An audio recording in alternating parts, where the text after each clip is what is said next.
Hey everyone, and welcome. We spend so much of our lives online, right? Clicking, typing, scrolling. But have you ever just stopped and wondered what's actually going on behind the screen? Well, in this explainer, we're going to pull back the curtain and demystify that digital world. We'll go from the moment you click a link all the way down to the code that makes it all happen. So let's get into it. I mean, it seems so simple, doesn't it? You see a link, you click, and poof, a new page just appears. But in that tiny split second, there is an incredibly complex and honestly a fascinating journey that's taking place all across the globe. And that journey is exactly what we're going to break down. All right, so to really understand that journey, we've got to get familiar with the landscape first.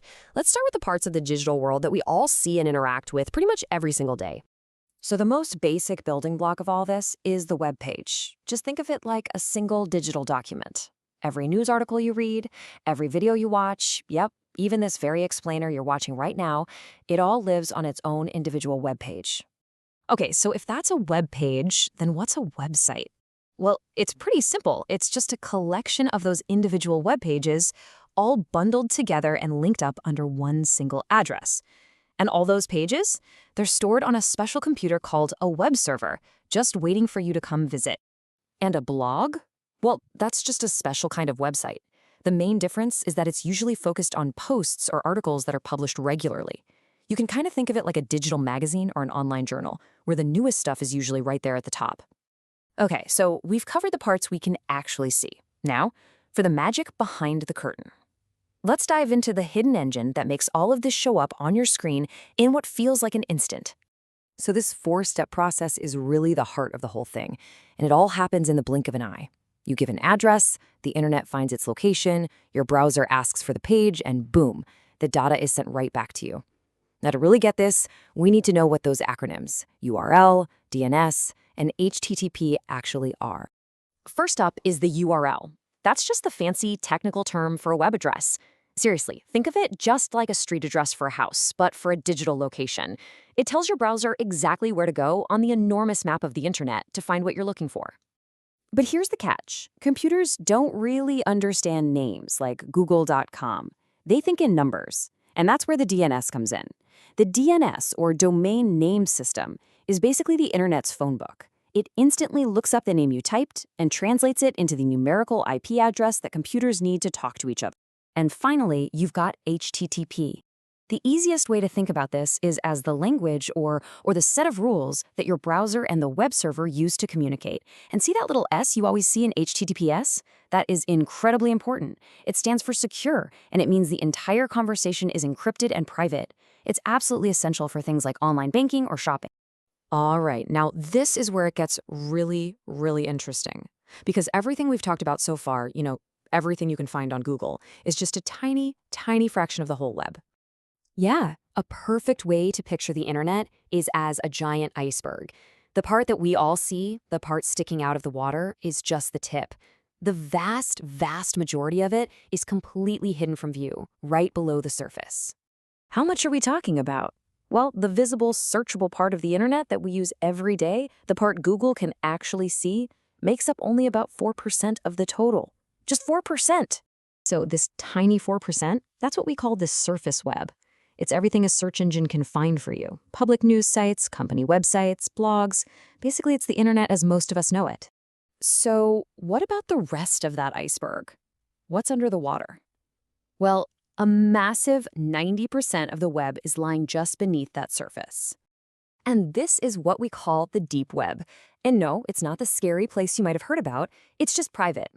Think about your online bank account, your email inbox, or your Netflix account. This is all content that exists online, but you need a password to see it. It's not meant for the public, so of course search engines can't and really shouldn't index it. Okay, so if we've got 4% on the surface and 90% in the deep, that leaves us with that final, very small piece of the iceberg, doesn't it? And this is the dark web. It is a very small, anonymous corner of the internet that is intentionally hidden. You actually need special browsers just to get there.